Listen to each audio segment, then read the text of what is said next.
যতদিন রাজনীতি করব আমিও পরিবারের সঙ্গে যুক্ত থাকব। বুধবার সন্ধ্যাতে বিজেপির অফিসে গিয়ে রীতিমতো ধুমধাম করে পতাকা হাতে নিয়ে বিজেপির সৈনিক হওয়ার ডাক দিয়ে এমনই মন্তব্য করেছেন প্রাক্তন তৃণমূল নেতা তাপস রায়।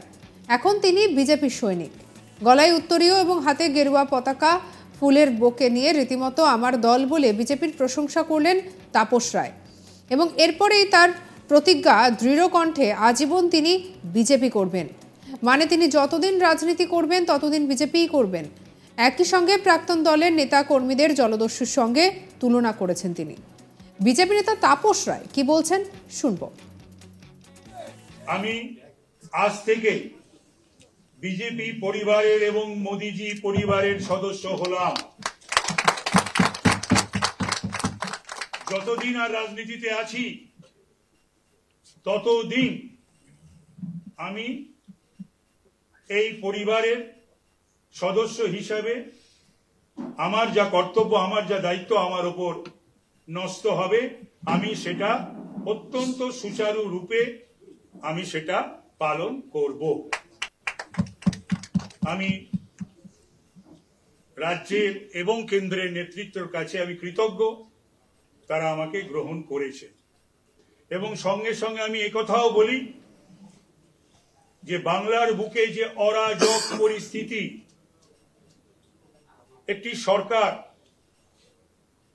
যে সরকার শেখ শাহজাহানদের সরকার, উত্তম সর্দারের সরকার, জয় হাজরাদের সরকার, শিবু হাজরাদের সরকার, এবং যে সরকার সংবিধান আইন কানুনের কথা বলে কিন্তু হাইকোর্টের রায় মানে না, নির্দেশ মানে না, সুপ্রিম কোর্টের রায় মানে না, নির্দেশ মানে না,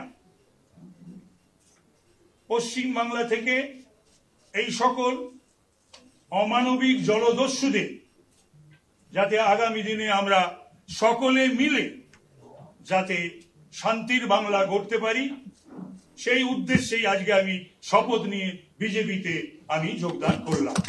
ভালো থাকবেন আপনারা। এরপরে আমাকে যে দায়িত্ব জেলা প্রদেশ স্তর থেকে আমাকে দেওয়া হবে আমি সেই দায়িত্বই পালন করব। এবং বিগত দিনে যেমন ভাবে আমি সিরিয়াসলি, সিনসিয়ারলি, লয়ালিস্ট বা অ্যালিজিয়েন্স যারা জানেন আমার, সেই সবকটাই কিন্তু বিজেপির প্রতি একেবারে অটুট থাকবে। নমস্কার। তবে কেন তিনি বিজেপিতে যোগ দিলেন তা নিয়ে জোর চর্চাও শুরু হয়েছে। তার বাড়িতে ইডি এসেছে, দল এখনো কোনো খোঁজ রাখেনি এবং মমতা বন্দ্যোপাধ্যায়ের বিরুদ্ধে ক্ষোভ উগরে দিয়েছেন তাপস রায়। সুদীপ বন্দ্যোপাধ্যায়ের বিরুদ্ধেও তার ক্ষোভ যেন সাংঘাতিক পর্যায়ে। কিন্তু শুধুই কি সন্দেশখালী, শুধুই কি ইডি তার বাড়িতে যাওয়ার বিষয়ে দলের কোনো নেতা নেত্রী কথা না বলায় ক্ষোভ তাপসের, নাকি এর পেছনে রয়েছে অন্য কোনো গল্প, সেটাই এখন চর্চার বিষয় রাজনৈতিক মহলে। তবে তাপস রায় আর কি বলেছেন শুনবো।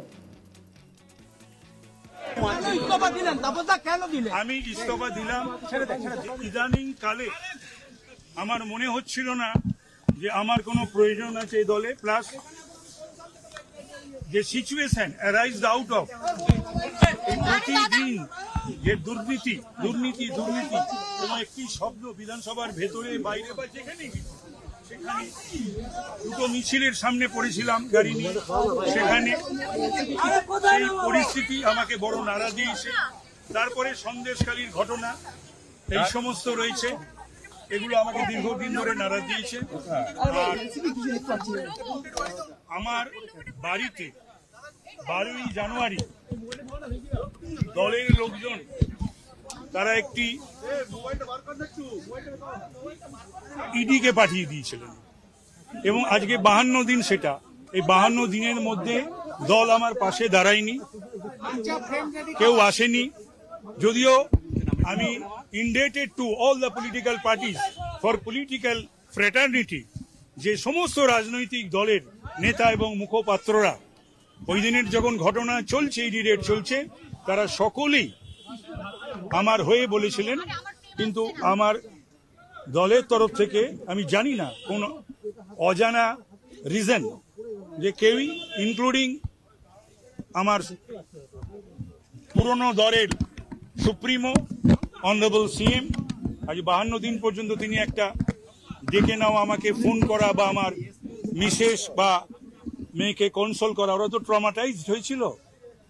তো সুতরাং এই সব মিলিয়ে আমি মনে করলাম যে আমার আর যাই হোক, যে তৃণমূল কংগ্রেস আমার জন্যে নয়, এখানে আমার থাকা উচিত নয়। আর যেখানেই ডিগ করছে সেখানেই দুর্নীতি, যেখানেই ডিগ করছে সেখানেই দুর্নীতি। আর এখানে ভালো মানুষ অনেকেই রয়েছে, কিছু মানুষের কৃতকর্মের জন্য, অপরাধের জন্য সকলেই যেন একটা দুর্নীতিগ্রস্ত, এরকম একটা যেন বারবার আমার মনে হচ্ছিল। তো সুতরাং যাই হোক, আমি বেশ কিছুদিন ধরে আমি কোনো যোগাযোগও রাখছিলাম না কনস্টিটিউয়েন্সির সঙ্গে, দলীয় বা বিধানসভা সমস্ত কিছু, সকলেই সেগুলো বোধহয় হয়তো আপনারা জানেন। হেন দিন থাকতো না যে আমি বিধানসভায় আসতাম না বা আমার বিধানসভা কেন্দ্রে আমি যাইনি। তো আজকে আমি ইস্তফা দিই।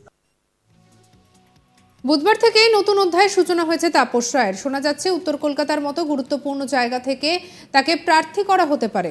কুণাল ঘোষ, ব্রাত্য বসুর বোঝানো সত্ত্বেও দল ছেড়েছেন তিনি। কোনোভাবেই নিজের সিদ্ধান্ত থেকে পিছনে না সরে বিরোধী দলনেতা শুভেন্দু অধিকারী ও বিজেপির রাজ্য সভাপতি সুকান্ত মজুমদারের হাত ধরে আপাতত গেরুয়া শিবিরেই তার নতুন জামানার সূচনা করলেন। কিন্তু তিনি আজীবন বিজেপিতে থাকার প্রতিজ্ঞা করলেন হঠাৎ।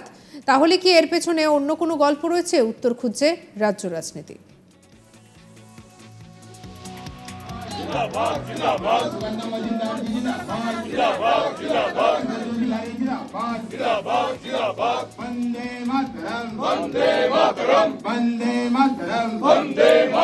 भारत माता की भारत माता की भारत माता की जय श्री राम जय श्री राम जय श्री राम।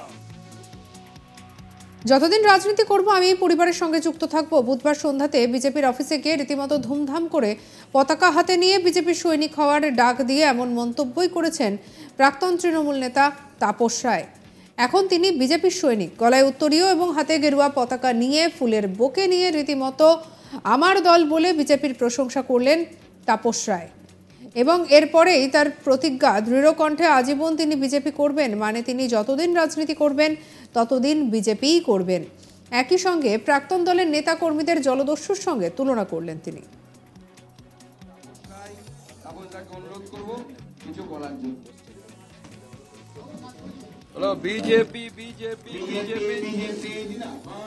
অন্যান্য খবরের জন্য সঙ্গে রাখুন আজ তাক বাংলাকে, সাবস্ক্রাইব করতে ভুলবেন না।